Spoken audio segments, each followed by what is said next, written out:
Lieutenant Commander Jake Riptide Miller stood on the tarmac, the Philippine sun beating down on him with a heavy, humid heat that soaked through his uniform. The air was thick, almost suffocating, and every breath felt like breathing in steam. Jake was a U.S. Navy SEAL, shaped by the freezing waters of Coronado, where the Pacific's icy grip tested every ounce of strength, and toughened by the harsh deserts of the Middle East, where sand and sweat became a way of life. He had survived the world's toughest environments and always emerged stronger. Now, this exchange with the Filipino Naval Special Operations Group, NAVSOG, was his opportunity to share his elite training, to lead by example, and to learn from warriors who thrived in a completely different world. Jake expected a challenge, but he was sure of himself.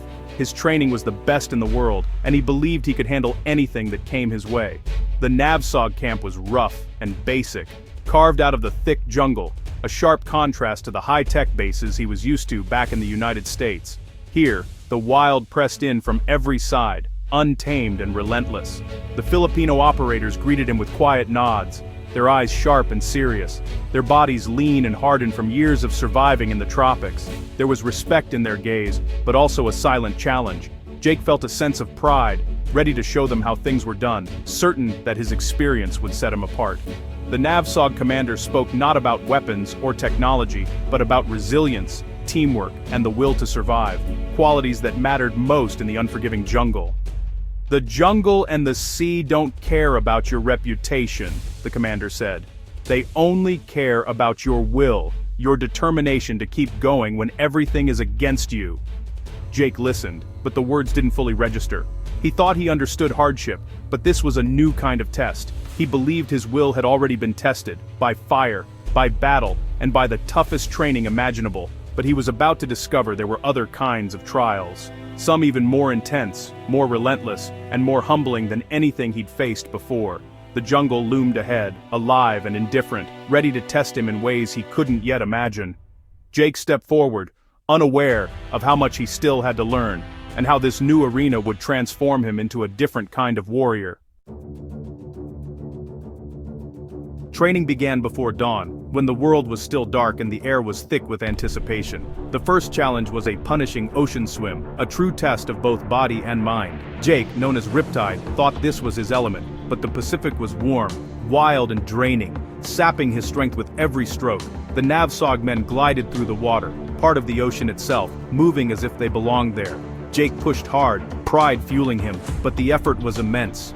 Every muscle burned, and the shoreline never seemed to get closer. Next came the mud crawl, thick clay, mangrove roots, and unseen creatures lurking beneath the surface, making every movement a struggle.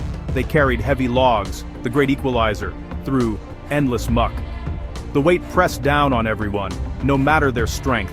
The NAVSOG team moved in silent coordination, flowing with the mud, conserving energy, communicating with just a glance or a nod. The jungle was an adversary. Air thick as soup, insects relentless, every plant a hazard, every step a potential misstep. Jake's navigation skills felt clumsy here. The Filipinos read the jungle like a book, moving with confidence and ease. Days blurred into exhaustion, no respite, only more tests. Survival meant building shelter from whatever the jungle provided, and finding food with a bolo knife, learning to trust instincts and adapt quickly.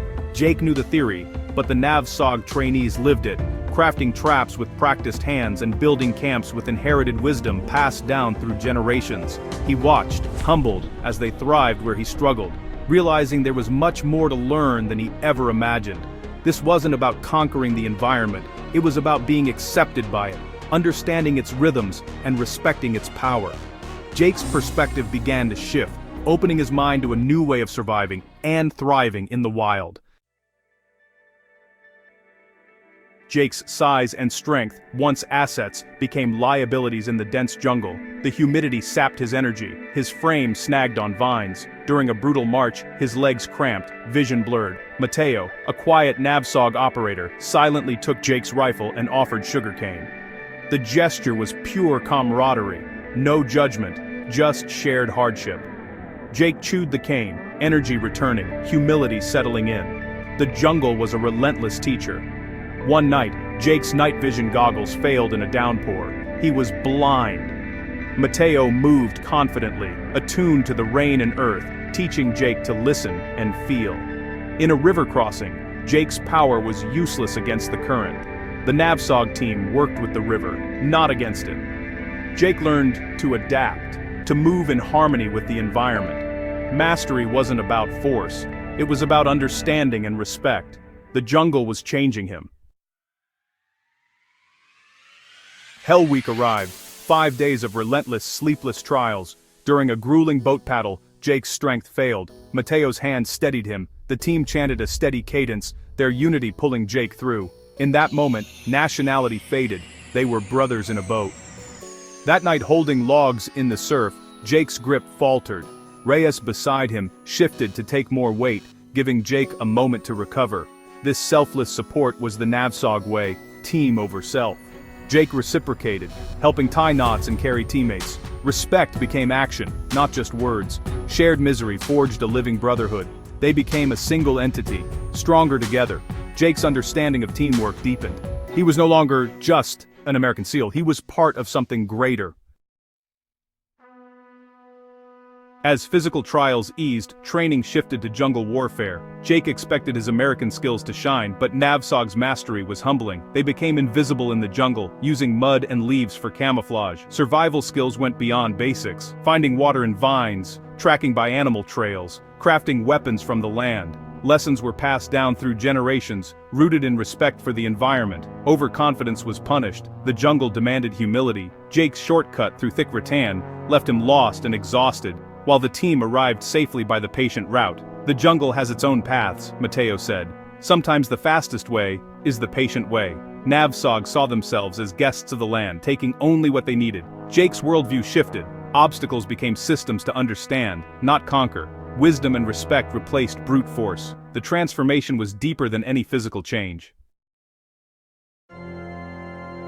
The final test was hand-to-hand combat. Jake, bigger and stronger, expected to dominate. His opponent, Mateo. Jake attacked with power, but Mateo was elusive, redirecting, yielding, never meeting force with force. Mateo's technique, rooted in Pikiti Tirsia Kali, used angles and leverage, not strength.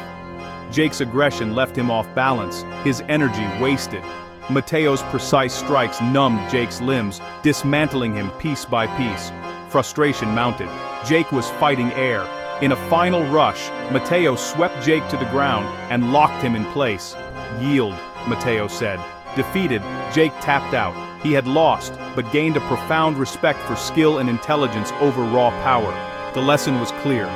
True mastery is about technique, not size. Lying in the dust, Jake felt a rare clarity, not the sting of shame he once feared. The exhaustion was real, but so was the sense of awakening that came with it. The loss stripped away his arrogance, leaving him exposed but open to growth. He became a true student, listening intently and learning from his NAVSOG brothers, absorbing every lesson and story they shared. On graduation day, the commander called Jake forward in front of the entire unit, a moment he would never forget.